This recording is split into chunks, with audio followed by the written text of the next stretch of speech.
আন্দরকিল্লা শাহী জামে মসজিদ চট্টগ্রামে মুসলিম বিজয়ের স্মৃতি বহনকারী ৩৫০ বছরের পুরনো মুঘল স্থাপত্য। মগ ও পর্তুগিজ জলদস্যুদের কিল্লা ধ্বংস করে শায়েস্তা খাঁর পুত্র উমেদ খাঁ ১৬৬৬ খ্রিস্টাব্দে এই স্থানে প্রবেশ করলে জায়গাটি আন্দরকিল্লা নামে পরিচিতি পায়। অতঃপর সম্রাট আওরঙ্গজেবের নির্দেশে শায়েস্তা খাঁ চট্টগ্রাম বিজয়ের স্মৃতিস্বরূপ ১৬৬৭ খ্রিস্টাব্দে এই মসজিদ নির্মাণ করেন। ১৭৬১ খ্রিস্টাব্দে ইংরেজ সরকার মসজিদটিকে অস্ত্রের গুদাম হিসাবে ব্যবহার করতে থাকে। ১২৪ বছর মসজিদটি পরিত্যক্ত থাকার পর ১৮৮৫ সালে ঐতিহাসিক হামিদুল্লাহ খাঁর প্রচেষ্টায় আবারও মুসলমানদের জন্য মসজিদটি উন্মুক্ত করা হয়।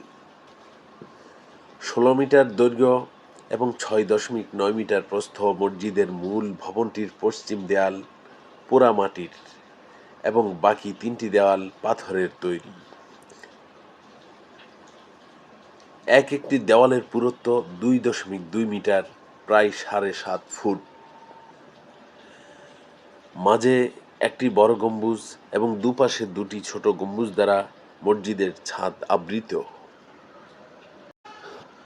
সর্বমোট ৫টি প্রবেশদ্বার রয়েছে মসজিদটিতে। মসজিদের মূল ইমারতের প্রবেশপথে কালো পাথরের গায়ে খোদাইকৃত সাদা অক্ষরের শিলালিপি, যেখানে লেখা রয়েছে খেরেদ গুফতা বগু তারিখ তামির বা আলম কাবায়ে সানি বানা লারদ, অর্থাৎ হে জ্ঞানী, তুমি জগৎবাসীকে বলে দাও, আজ এ দুনিয়ায় দ্বিতীয় কাবা প্রতিষ্ঠিত হয়েছে, যার প্রতিষ্ঠাকাল ১০৭৮ হিজরি। প্রতিষ্ঠার পর থেকে এই মসজিদের ইমাম খতিব নিযুক্ত হতেন মদিনার আওলাদে রাসূলগণ। ফলে অল্প দিনেই মসজিদটি জনপ্রিয় হয়ে পড়ে। জুমাবারে চট্টগ্রাম সহ আশপাশের জেলা থেকেও মুসল্লিরা এখানে নামাজ আদায় করতে আসতেন। এই মসজিদে পূর্বে মোট ১৪ জন আওলাদে রাসূল সাল্লাল্লাহু আলাইহি ওয়াসাল্লাম দায়িত্ব পালন করেন। তবে নিম্নোক্ত ৬ জন ছাড়া বাকিদের নামের কোনো তালিকা সংরক্ষণ করা হয়নি। তথ্য তালাশ করে যে ৬ জনের নাম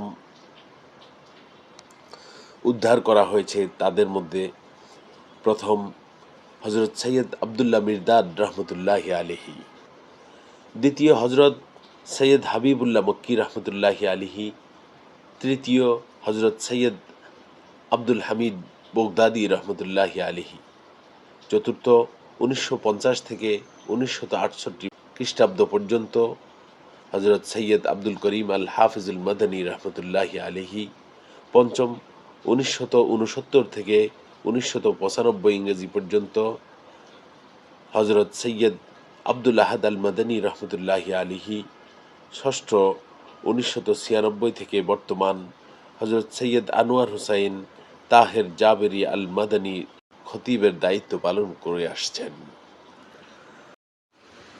মসজিদটি বর্তমানে ইসলামিক ফাউন্ডেশন বাংলাদেশ চট্টগ্রাম বিভাগীয় কার্যালয় কর্তৃক পরিচালিত হচ্ছে। এই জাতীয় আরও ভিডিও পেতে লাইক, কমেন্ট, শেয়ার, ফলো এবং সাবস্ক্রাইব করে আমাদের সাথে থাকুন।